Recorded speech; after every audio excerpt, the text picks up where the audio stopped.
Anong masasabi mo, Ama?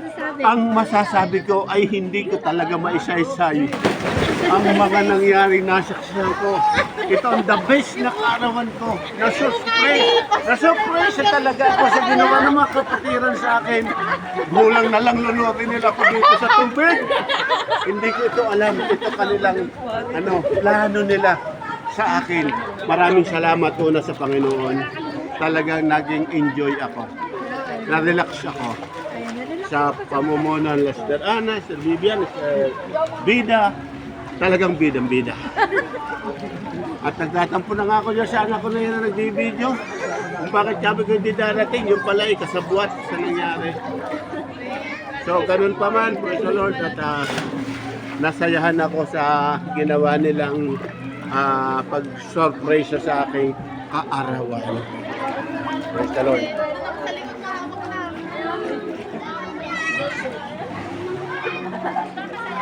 Ay, kaway-kaway.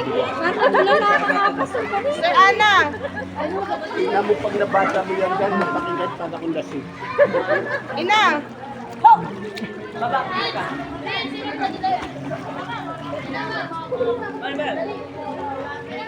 Kuya Will. Wala akong masabi. Sir Vita. Ikaw. Asa na si Crisel? Dito nga sa malapit. Ayun pa kaya, siyempre kung konti lang sayang yun.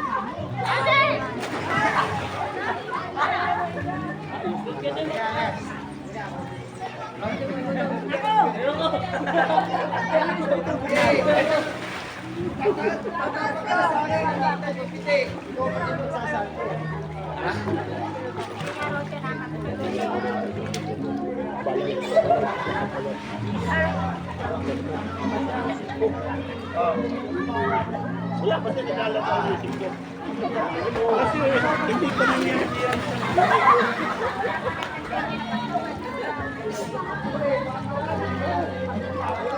Oo, gano'n na po importante. Gano'n pa talaga?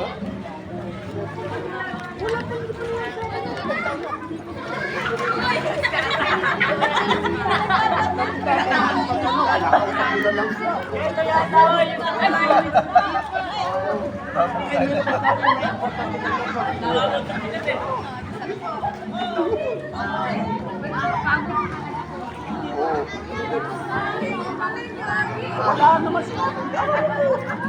Kung may sinabi ka, ay masaya sila. Oo.